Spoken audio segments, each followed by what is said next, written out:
Good morning. This is Sunday Brunch. I'm Chris McCarthy. Glad you could join us here for our final hour. We're joined in studio now by Ian Abreu, City Councilor at Large, and the new chairman of the groundbreaking, I think, in the committee on regulating and licensing and zoning legalized marijuana here in New Bedford. Good afternoon. Good afternoon now. Yes, I almost said a good morning, but we now are in the afternoon. How are you, Chris? Thanks for having me on. Thanks for making time for us in the audience. Anytime. Happy to be here. So as I pointed out in the first hour, what we're going to do, let's lay this thing out. Let's talk about a little bit about it here, you and I, Counselor, and then we'll open up the phones and have people call in. If you called in the first hour, I welcome you to call in the second hour. The only thing I ask, guys, is let's keep it tight. Let's keep it on this marijuana issue. If you have a pothole, no pun intended, you can reach out to the counselor later or another time we have them on. And I'll be happy to give my email and phone number out too for those kinds of concerns as well at the end. Oh, sure, that'd be great. So if you're looking for a way to reach the counselor, grab a pen and a piece of paper, and we'll give out some contact information as we go along here. So, New Bedford's on the forefront of this marijuana industry and what's going to take place here in the Commonwealth. So the people understand. We passed a ballot initiative. It passed overwhelmingly in the city of New Bedford, passed overwhelmingly across the state to legalize marijuana. It had been previously decriminalized. You really couldn't get in trouble for possession of a small amount of marijuana, but now it's legal. And so there's all kinds of things that are coming out of this. You currently can grow it at home. You can have a decent amount of marijuana. I think 10 ounces or something in your house. For personal consumption, you can give up to an ounce to a friend. You can't take money. You can't trade it for a goat or anything like that. But you can't. But you can give it away. Or put it in Ziploc bags like that guy in Boston was doing. Did you hear about that? Yeah. Giving away free Ziploc bags, but yet happen to have something inside there. Right. Yeah. Right. So you can't do that. No, you can't do that. But basically, it's wide open. The thing is, the legislature changed the law, and they may change it additionally, to put off retail sales of marijuana here in the Commonwealth until I believe the summer of 2018, and that could be adjusted again down the road. In the meantime, the city of New Bedford is getting in front of this, and they're saying we've created a committee. We want to get some regulations, get some laws down, take some testimony.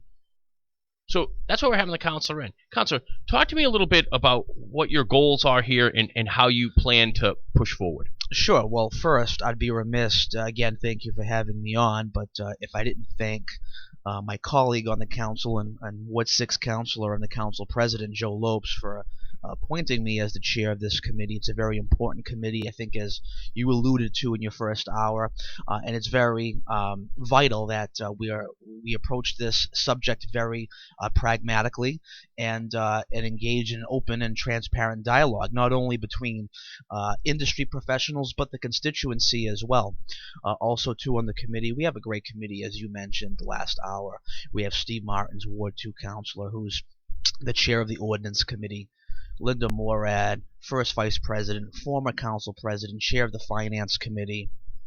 We're also going to have Deborah Coelho, who's the chair of Public Safety, and then you have Council President Lopes and myself. So it's quite a plethora of different professionals and different feedback that we're going to get and different perspectives. So I think that's nice.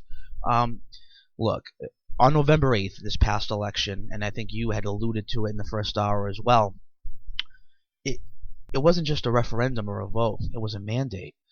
33 out of the 36 voting precincts in New Bedford voted for this in the affirmative, which totaled to 57.40% of the vote. That's an overwhelming majority support. That's almost a 2-to-1 margin. The people of our city, the people of our state, have spoken, and it's incumbent upon me, it's incumbent upon my colleagues to represent the needs, wants, and desires of our constituency within reason, of course, and respect that. What they're telling us is that whether it's medicinal or recreational cannabis, which we all know I've been at the forefront with many of my colleagues on the medicinal front for the last year and bringing in a medicinal cannabis dispensary here to our community, and we're making great strides on doing that. But what they're telling us is that they want safe access to cannabis. They don't want to be going for their medicine in a dark alley behind a building, late hours. They want it regulated, they want it safe, and they want to be able to go somewhere where they know that when they're buying a certain product, it may be not cut or mixed with something else by accident on a scale. This is going to be very strictly vetted by us in the committee.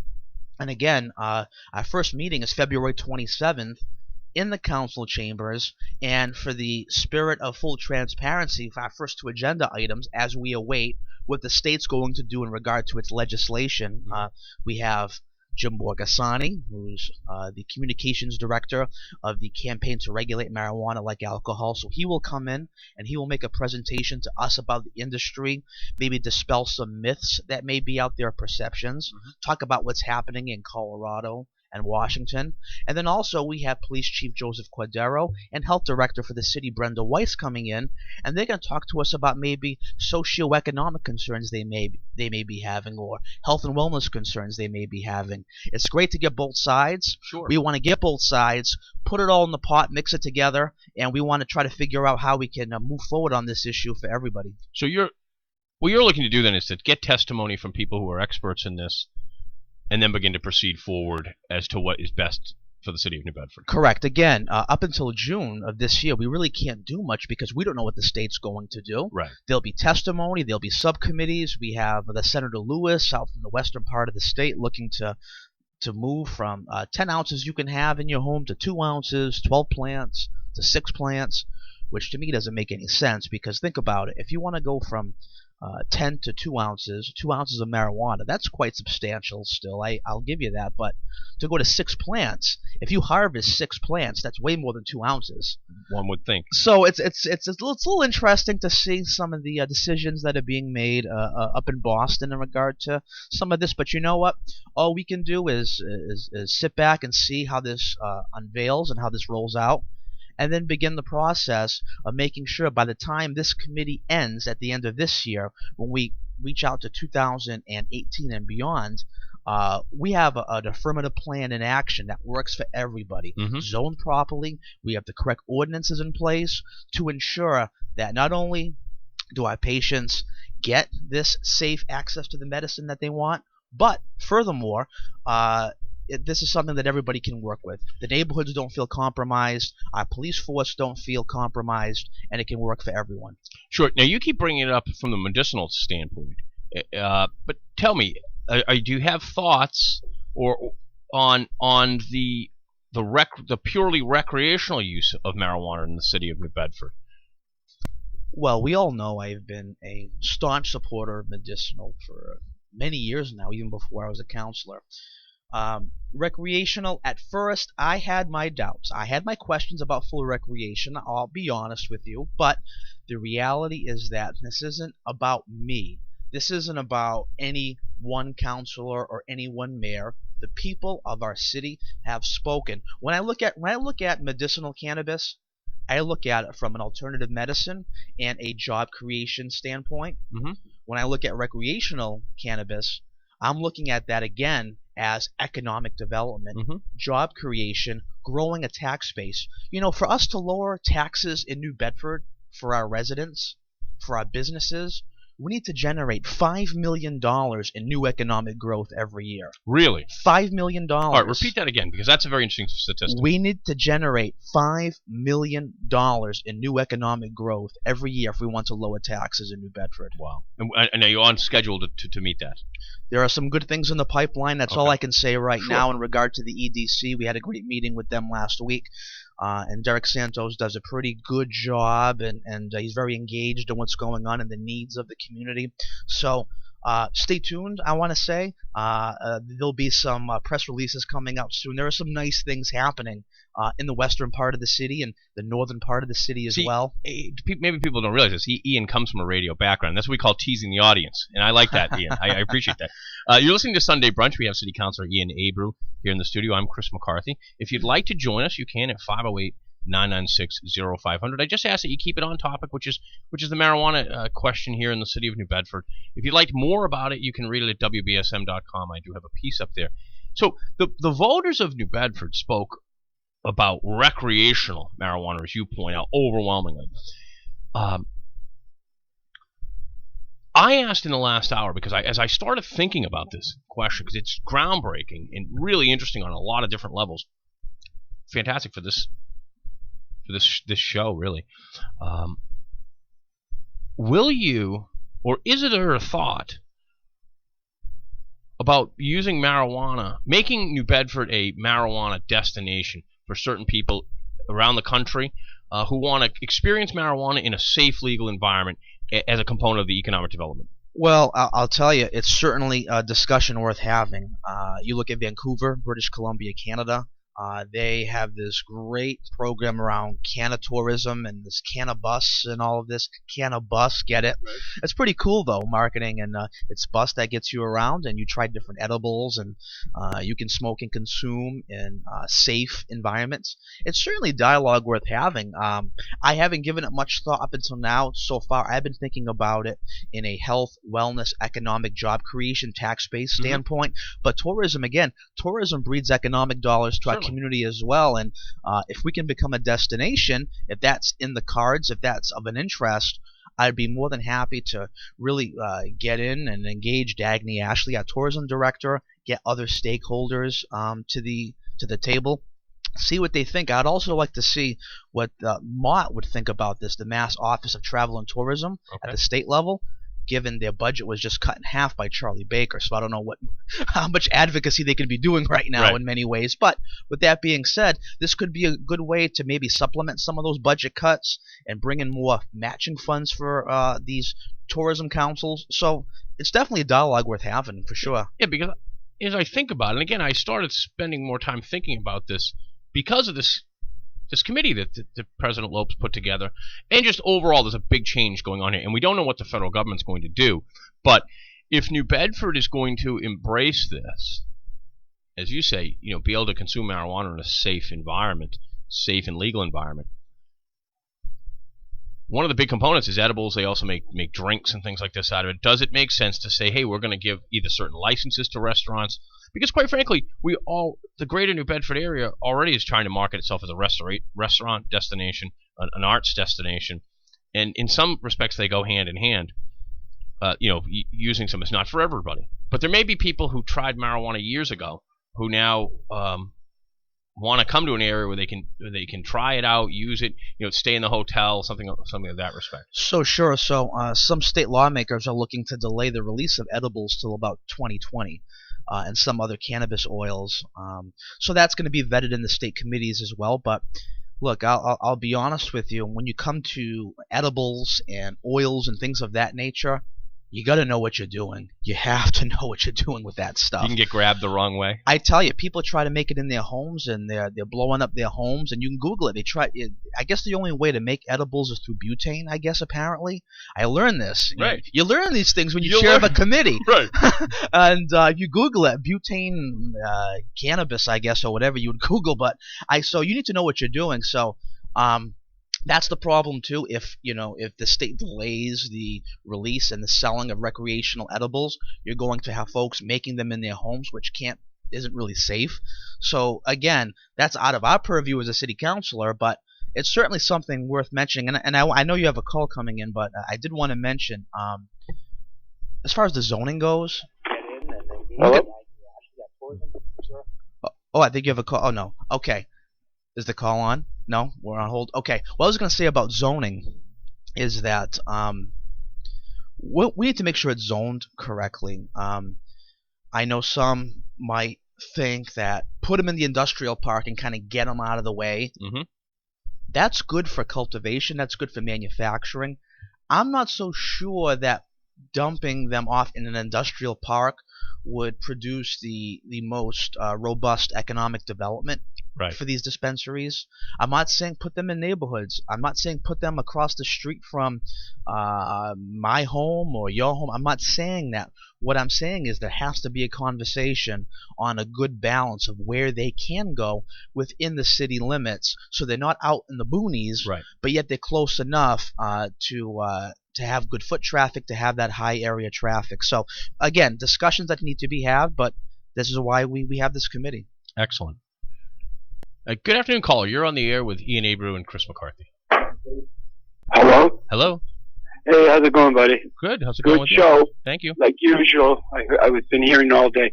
But anyway, about the marijuana, It's all out in the street anyway. Why is it such a big hassle about having a place like the cigarettes and the alcohol that you can get marijuana? They keep on dragging it on. Now they're talking. Been hearing the conversation about pastries and all that with marijuana in the house and stuff. People have been doing that for years. Before, when it was a lot, it was cheap. Made tea out of it. You can do a lot of things a day. You know, if you can't smoke it, you make a tea out of it. But the thing is, all this talking about this stuff, and it's on the streets. You know, they talk about like the kids are going to get it. The kids get it now. They're the ones that get it. But the thing is, it's all talk, and nothing's done. Now they're talking about next year or 6 months. Come on, man. You know, if you can buy it, then there's tax money instead of buying in the streets and have the hoodlums make all the money. Thank you. I enjoy your show. Hey, I appreciate I appreciate the call. Yeah, as I pointed out, I think culturally we're there. The vote wouldn't have gone through if culturally we weren't there. Yeah, and this is why I think it's good to get the pro side in as well as we start to move forward in this process, because there are some stereotypes and myths that we need to dispel for sure. Absolutely. Hey, good afternoon, caller. You're here live on Sunday Brunch on WBSM. Hey, how you doing? Great. How you doing? What's going on, Ian? Hey, how are you? Pretty good.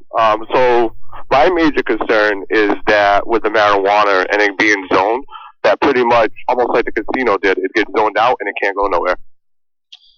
Well, I can assure you, I'm not going to advocate for that, and I don't want to let that happen. And you're absolutely right. We have a chance to get this right. Mm-hmm. We've had other issues in the past, whether it's an aquarium, a casino, some certain offshore wind initiatives in the past, and I know South Terminal is really revamping back up. But we have a chance to do this right, and that's why, to Councilor Lopes' credit, he created this committee early and now so we can get out in front of this, be really openly engaged, and hear from the public, and really and roll this out correctly in a way that works for everybody. Caller, what would you like to see in the city? I would actually like to see, one, obviously, medical marijuana dispensary open. Everybody needs to get their medicine that needs it. You know, it's easy for them to open up pharmacies on every other corner, for people to get their Percocets, their opiates, but the mayor is real quick to turn down medical marijuana in a dispensary. First thing is I would like to see a dispensary come up before we start worrying about the retail shops. I agree it's going to bring a lot of money within the city, but we really need to focus on the people that need it for medicine first. And I agree, and I know who this is, and I know that you need that medicine, and many others do as well that I know as well. And we're making some good progress on bringing in that dispensary, it looks like, and we're working towards that. We continue to be actively open, and there is some discussion continuing to be ongoing. And I know that in the past the mayor has had some concerns. The mayor's just doing his homework. He's trying to be pragmatic. He and I disagree on some of these items. You know, but hey, he's a former prosecutor, right? That's his background. And I want to ask the caller one more question, but we're going to talk about the politics of this afterwards, because that's very important here. Caller, let me ask you a question. Have you thought about growing your own? I have. The issue that you have with growing your own, some of us have children. Mm-hmm. So as we grow, if it's too close to the kids, the smell, DCF has not came up to the law facts. I actually called and spoke with DCF on that, and DCF actually stated that if they come to the home and they can smell the marijuana, they could possibly open up a case on you. Burnt marijuana or growing marijuana? Growing marijuana, any smell of marijuana in general. Okay. They could technically open up a case. It goes by a case-by-case basis. Sure. But my children are my world, so I'm not going to have that affect my children or take a chance of losing my children. Well, here's even another story. I know a woman who is an active advocate in Boston for medicinal cannabis and even recreational cannabis, and her and her husband, who's a veteran, by the way, and they had gotten pregnant last year, and as she was going through her pregnancy, she still took the medicinal cannabis for some of her medical issues. And she had to go before a whole board and a team of DCF people and interviewed, because the fact that she was carrying this baby and she was on this medicine, they were really putting her through the ringer. So that was very disconcerting to me when I heard those stories, because it's like any other medicine for her. She needed this medicine. I'm not going to put out there what her disability was. Absolutely not. But you know what I'm talking about, right? A lot of people have these issues, and that's a problem. Well, and that just goes to the fact that we're in uncharted territory, and so people in the government at all levels need to figure out how exactly we go forward with this. Yeah, stop worrying about their own image and worry about the people. Yeah. Hey, caller, I really appreciate it. I hope you stick around for the rest of the show. I definitely will. Thank you. So what we're going to do is take a little quick commercial break. When we come back, we're going to talk about the politics of legalized marijuana here in the city of New Bedford. We've got some big dogs on both sides of this issue, and so I think that's going to be very, very interesting. We'll be right back here on Sunday Brunch. Chris McCarthy, WBSM Sunday Brunch. And good afternoon. This is Chris McCarthy here on Sunday Brunch. I'm glad you can join us. We have in studio Counselor at Large from New Bedford, Ian Abreu, who's now the chairman of the new Cannabis Committee, the regulating and zoning licensing of cannabis in the city of New Bedford. And we're happy to take your calls at 508-996-0500. We did promise you that we'd give you Ian's contact information. So, Ian, could you give that out? Sure. So many residents know they can always reach me on Facebook, and many do, regarding concerns or questions they may have. So feel free to add me on Facebook. Just search my name, Ian, I-A-N, Abreu, A-B-R-E-U. You can send me a message or add me and follow me, see what I'm doing or what the city council is doing or what's going on locally. You can also call my cell phone anytime. Well, I shouldn't say anytime, okay? I have an 8-month baby at home, so congratulations. Thank you. Let me preference anytime. After 9 o'clock, Right. But I'm usually up at around 6:30, so anytime between 6:30 and 9 p.m. is fine. And if not, you can always leave me a voicemail. But my cell phone, my personal direct line, is 508-496-4335, and you can always email me at the city email. It's Ian, I-A-N, Abreu, A-B-R-E-U, at New Bedford, all one word, New Bedford hyphen, so that's a slash hyphen, ma.gov. All right, great. And we'll give his phone number out as we get to the end of the program as well for those of you who just want to give him a call. Now, Ian, we're going to get into the politics here of legalizing marijuana in the city. The mayor of New Bedford is in favor of certain aspects of legalized marijuana or medical marijuana. He's not in favor of other aspects of it, at least at this point. How much, assuming he stays with that position, how difficult is it to overcome a mayor who's opposed to marijuana if the committee decided they wanted to? Well, I don't think it behooves our mayor or any candidate who might be running for that corner office to come out publicly and try to veto any type of legislation we put forward or override any type of zoning or initiatives we put forward regarding safe access to recreational cannabis, especially with an election year coming up. I don't think it would be a good choice, in my opinion. I wouldn't do that if I was running for mayor or any elected office, because the reality is that the people of our city want it. They've said it multiple times. This last vote is a testament to that. So, look, I respect the mayor very much. He has his opinions, and I can't do anything but respect him for those opinions. He's a former prosecutor, has a wonderful family, he's a family man. And he's an all-around good man, and I appreciate what he does for the city. He and I have differences of opinions on this matter, but you know what? Unlike what we see at the federal level, right, I'm willing to still cross the aisle, and I'll work with him. Sure. And I work with all my colleagues, and we do very well working all together as a city council as well, too. So we can respectfully disagree, but keep the dialogue going on something that works for everybody. I think the mayor is starting to come around a little bit on some of these things. I mean, the fact that he signed a host community agreement with a cultivation facility was certainly a step in the right direction, I feel. And actually looks to be, assuming it goes forward, a pretty good deal for the city of New Bedford. And again, I'll give credit what credit is due. The mayor is good at waiting some of these people out and getting a good deal. Look at what happened with KG Urban. Right. $12 million a year in annual payments, then it would go up. The local procurement, was it 12,500 direct and indirect jobs, a certain percentage of that coming right from New Bedford. It's good stuff. Right. Some people who don't like the mayor might say that he was waiting too long, But you can also make the argument on the other side that he was actually waiting some of these people out to get us the best deal possible. Right. Solid negotiations on that Sure. casino deal, I thought. Sure. I mean, but you'll be going up against those negotiating skills if you guys are trying to do something he doesn't like. But so my thought process on this is this committee, in some respects, can build a political momentum for certain aspects of legalized marijuana, and that if you're holding testimony on a regular basis, if you're bringing in experts and they're putting to rest the, as you point out, fables or incorrect information about this industry, and you're getting the real facts on the table, and you're able to then mitigate negative consequences from this, which quite frankly, everything has negative consequences. If you open a restaurant somewhere, you're going to have additional traffic and additional noise, things like that. So every time something changes, you have to do your best to mitigate the negative consequences, of which generally there's always some, at least in some people's opinion, negative consequences. Now, talk a little bit about your thoughts about how you would like to see marijuana, legal marijuana. The medical stuff, I get it. I think that's settled in some respects. You mentioned the zoning.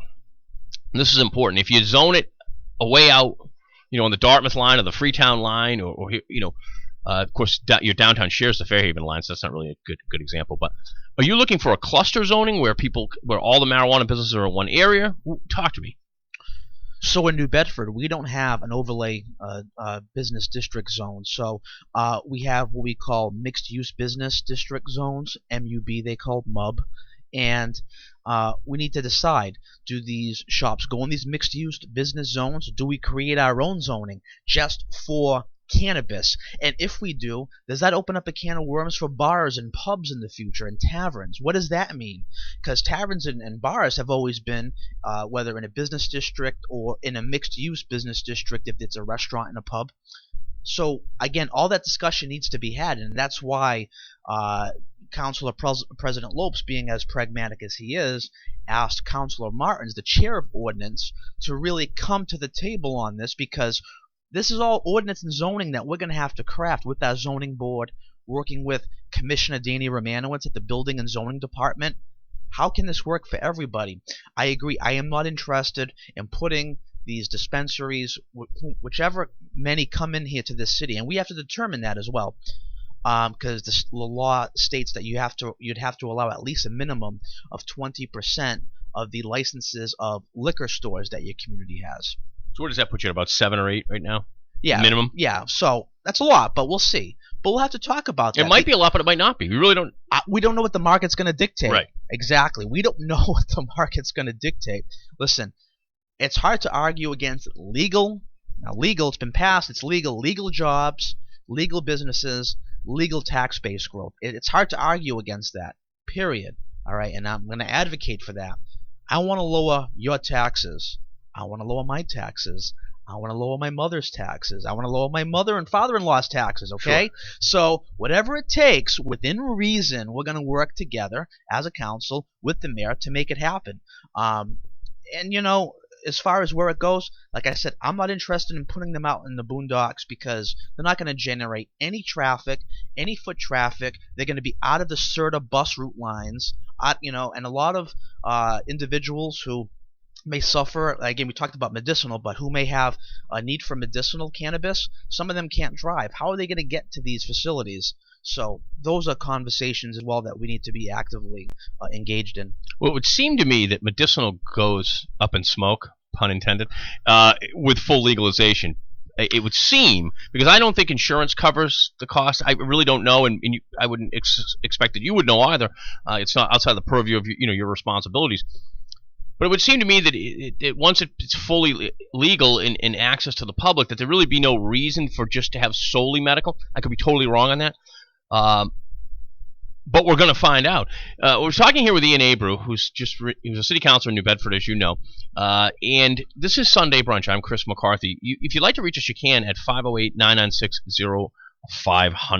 Good afternoon. You're on the air. Hey, good afternoon. Hey, Larry. How you doing?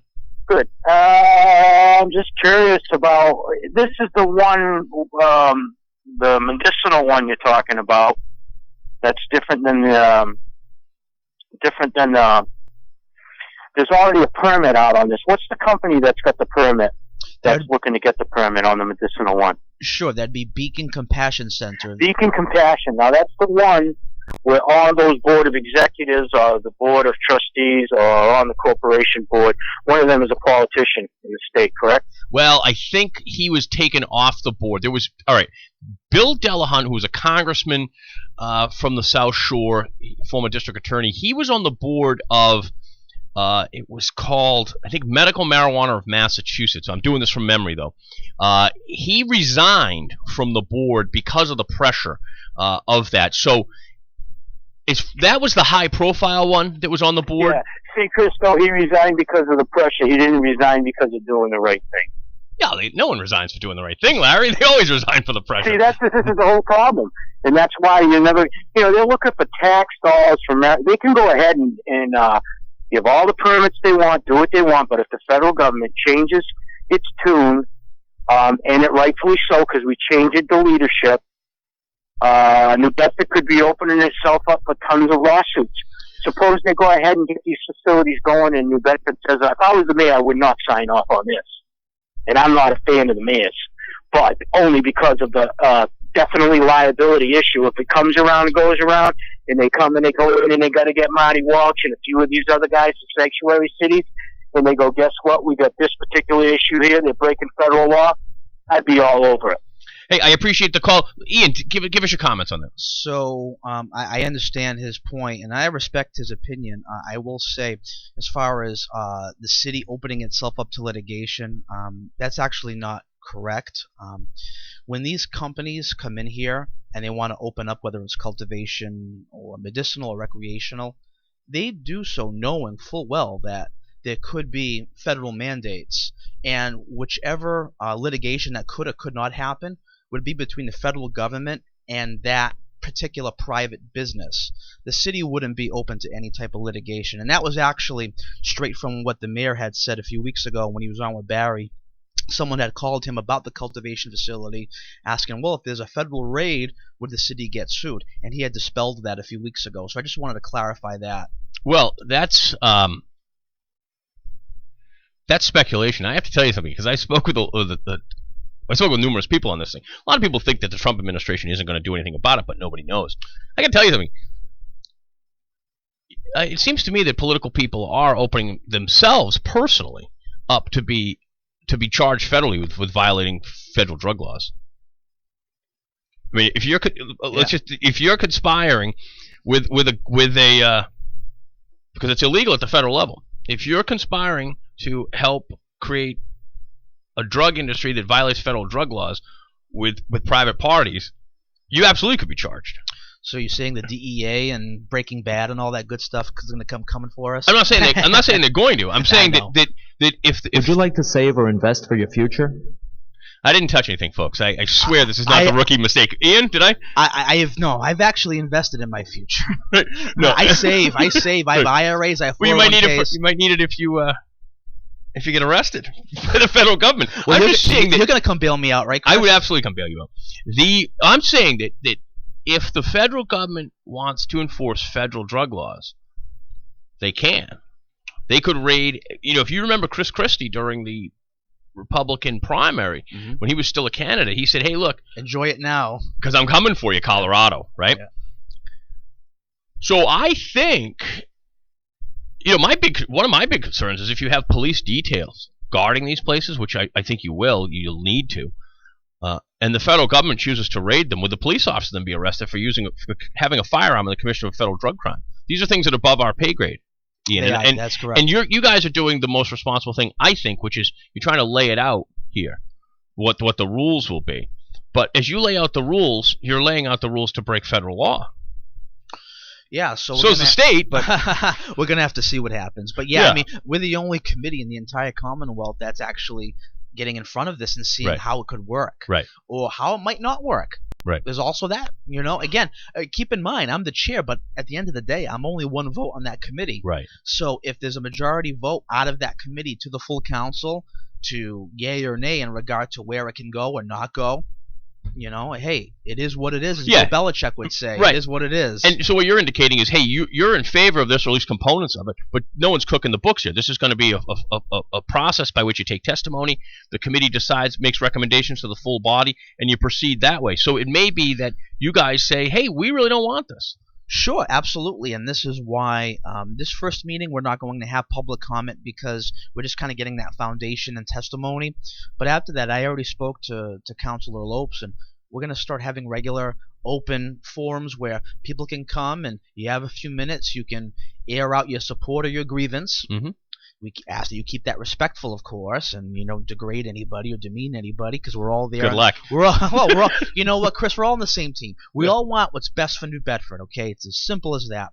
So I want to hear what the constituents have to say. Period. And that's kind of how it all boils down. Yeah, I think that's the proper way to go forward with it, because despite the fact that the city voted overwhelmingly for it, as the thing starts to develop, how does it develop? In theory, you might be for it, or in theory, you might be against it. But as the particulars start to become real, you can, you may want to make decisions on that.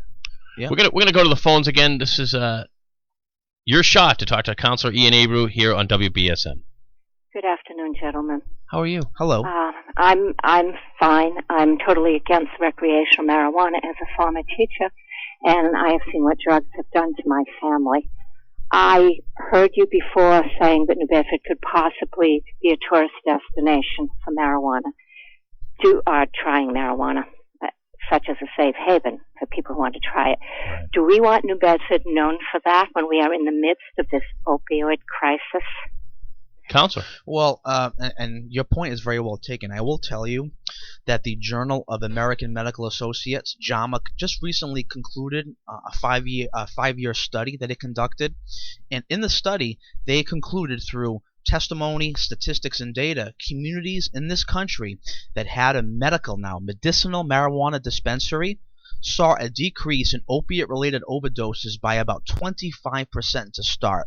So does it clean out the entire opiate industry or the opiate epidemic? No, it doesn't, but it's certainly a tool for the tool belt, because opiates and fentanyl, as we know, are a proven gateway to heroin, where cannabis, whether it's cannabis oils or edibles or medicinal cannabis, is absolutely not a gateway to heavier drugs. I mean, that theory's been dispelled for over 20 years. So, Carlo, you're concerned with the general reputation of the city in addition to the use of it. Am I hearing you correctly? The general reputation, yes, absolutely. Well, I will. Sorry.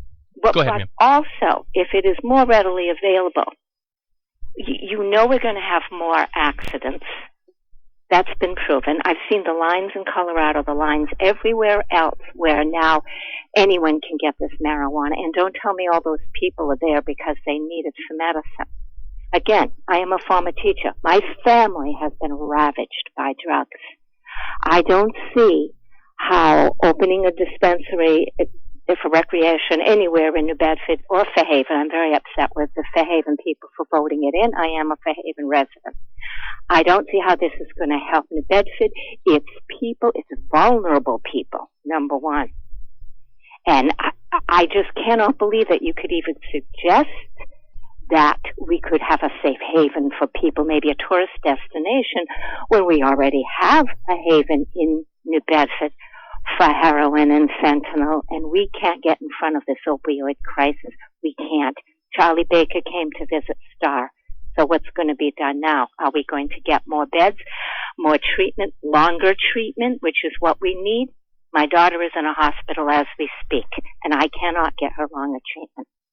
And I do not believe that marijuana does not lead to other drugs. I have seen it in my family over and over and over.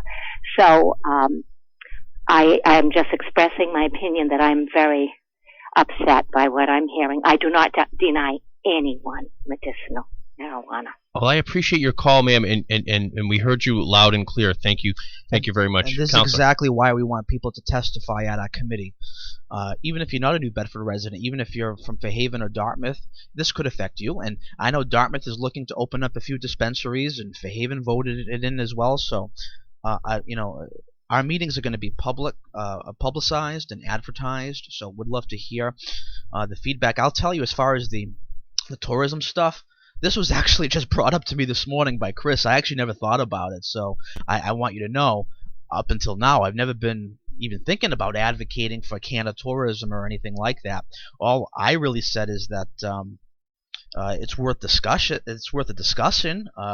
Whether or not it's feasible would remain to be seen, to be quite honest. But hey, we're looking to create safe access for patients. We're looking to create safe access of this product for consumers where needed, when needed, and create jobs and grow our tax base. That's my MO, and that's why one of the reasons why the good people of the city, I feel, elected me, because I do have a background in workforce and economic development.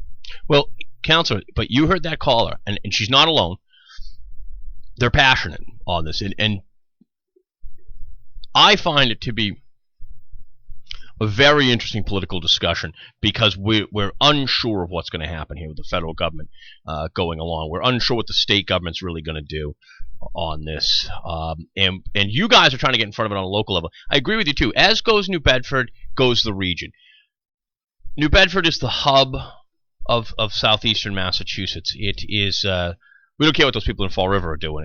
It's New Bedford's the driver, right? One way or the other. New Bedford's the driver. We all really do have an investment in the outcome of New Bedford. Whatever happens here in New Bedford, it does affect the entire region. Oh, it's great in New Bedford. Yeah. South Coast. I mean, we are the hub. You're absolutely correct. Right. And that's why sometimes I know people, people are passionate about what goes on in New Bedford who don't necessarily live in New Bedford, but generally everyone who lives in these suburbs has a true connection to New Bedford in some way or another, either family related or that they moved out. So as goes New Bedford, goes the region, and so everyone is paying attention to what you guys are doing. You're listening to Chris McCarthy. This is my show, Sunday Brunch. We're here until 1 o'clock today. Starting next week, we'll be here at 10 o'clock, 10 to 1. So we're going to pick up an additional hour. You can join us if you'd like at 508-996-0500. Hey, good afternoon, caller. You're live on WBSM. Hey, Chris, Ferris Fluke getting back to you. Moving to New Bedford from Freedom, New Hampshire, I'm sorry to see that we've gone to pot here, and the previous caller was exactly right. The corruption of these thinking politicians is beyond my understanding as a conservative and as a populist, nationalist Trump supporter. And maybe we can get this thing fixed. Why does Massachusetts always have to demonstrate it's the weakest state in the nation? Look at what happened when Mary Bonato wanted to install queer marriage throughout. All right, hey, Carl, listen, we're going to keep it tight here to the New Bedford area and marijuana. We're not going to go into to the marriage issues. But look, Councilor, you're a Trump supporter, weren't you? Or were you not? I'm actually more of a libertarian than anything else, to be honest with you. I'll be honest with you, but boy, Gary Johnson, he was an awful candidate, wasn't he? Terrible. I thought it was a shot for the Libertarian Party because I'm generally of the Libertarian streak, and I thought, this guy ruined the ticket, ruined the Libertarian name. It should have been flipped. William Weld should have been first. I like Bill Weld. I liked him, but even he's a little too big government for me. But, Councilor, we have it went from theory on the ballot to reality now, as this stuff starts to happen. Do you think that this becomes a real political hot potato in New Bedford? It could be. Yeah. It might not be, too. I don't know. I will tell you that when you look on social media or you talk to people, 9 out of 10 are saying, we need to go forward with this. We need to continue to have this industry flourish. I'm not interested in a dispensary in every corner, the same way I'm not interested in a bar in every corner or a pharmacy in every corner. There has to be a legitimate mix and a legitimate balance. I understand that. I have a family. I have a daughter. Okay, and my family all lives here in New Bedford. All my best friends from high school still live in New Bedford. My constituents live in New Bedford. So I have a vested interest, and I want to make sure that it's safe for everybody. Well, and here's the thing. Getting down to the nitty-gritty of this, because that's what we're talking about really, is the actual smoking or consumption of marijuana within the city limits in public places. Currently now, unlike a lot of towns, if you go out to, for instance, Westport. There are places where you can buy a cigar and smoke it. I think that's the same. At least it used to be the same way in Fall River as well. In New Bedford, if you buy a cigar, you can't smoke it in a public place. You can't smoke it in a place that just solely deals in tobacco because of the Board of Health. Yeah. What are your thoughts on that regarding marijuana, whether it can be consumed on premises? I don't have a problem if it's inside. I have a problem if it's all over the streets smoking, where you're walking your children by and they're getting hit in the face with pot smoke. Right. I have a little bit of a problem with that. I'll Sure, be of honest course, with you. of course. So we need to talk about that and how the effect it could have on families. And these are all discussions that we're going to have. Right. Very important discussions. I'll tell you, you talk about some of these dispensaries and the smoking, but we don't bat an eyelash when we talk about a pub crawl downtown, do we? Right. You go get loaded, then get in your car and drive on Route 18. Right. I have many good friends in the police force and friends with the chief, and the stories that you hear from drunk driving on Route 18 or on Union Street between Thursday and Saturday are unbelievable. They're out of control. Story. Yeah. All right. Yeah. No, I agree with that totally. Hey, good morning, caller. Good afternoon, caller. You're here live on WBSM on Sunday Brunch. I'm just calling to say that I agree with the last two callers because they make sense. What do you agree? We have a terrible problem here with drugs, and people dying left and right, and then they're making it legal. It's sending the wrong message. Wake up. Thank you, caller. I appreciate that. Now, I think this is going to be. I think as this thing starts to go, we're going to have some big political discussions here, and you can catch it always here on Sunday Brunch. Good afternoon, caller. You're live on WBSM. Good afternoon. How are you, sir? I just sit here and listen to these radio shows regarding legal marijuana, and I find them so hilarious because for decades, not even decades, but for generations, people have been smoking marijuana illegally. Right. Everywhere around you, in cars, out of cars, on the street corners. It's everywhere. Right. People have been doing it for generations. And I don't see the things happening, or haven't seen the things happening with marijuana in my past 58 years that we are also worried about. Well, and I think that's what the counselor's saying, aren't you? Ridiculous. I still think that you still hear that reefer madness perception going out there. Yeah, that's a bunch of baloney. That reefer madness. I can't believe that till this day, there's people that still think that way. I'm 58. I grew up as a kid through middle school and high school in the 70s. My mother dropped us off at SMU one summer day. They had a rock concert outside. Me and my brother, we were probably 11 or 12. And, we went down into that bowl where they used to have the concerts near the pond. That's right. And what an education we got there. Then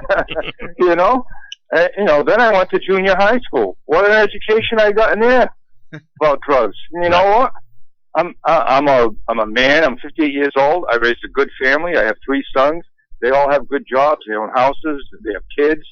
I mean, and you're absolutely correct. Citizens. And you're absolutely correct. You can consume cannabis and be a fully functional, productive member of society. You're absolutely correct. And then some. Yeah. Some of the famous or some of the smartest people. Albert Einstein was known to be a cannabis user. Really? Yes. Yeah, absolutely. Google it. I will Google it. I think that some of the hysteria around it, but what it comes down to is that this is a whole new world of the burgeoning industry. I agree with you, caller. I had never in my life have I ever seen. There was never any problem with people getting and smoking marijuana, unless you were a total bonehead. No pun intended. Right. You weren't. The police didn't bother you. No one's coming to your house. Listen, I've used it my whole life. I've never been busted for it. You got to use your head too. Just as you wouldn't, walk up to a cop drinking beer or something. You know what I mean? Absolutely. Hey, caller, we're right up against the time here, but I appreciate it. Thanks for listening to us. This is Sunday Brunch. I'm Chris McCarthy. We've been so glad to have Ian Abreu here, and you can, if you want to hear read more about this, you can on WBSM.com. I have a piece up there, and I'll continue to update you here on the show about this. We'll be back next week at 10 a.m. 10 a.m. for Super Bowl weekend. We'll be through here till 1.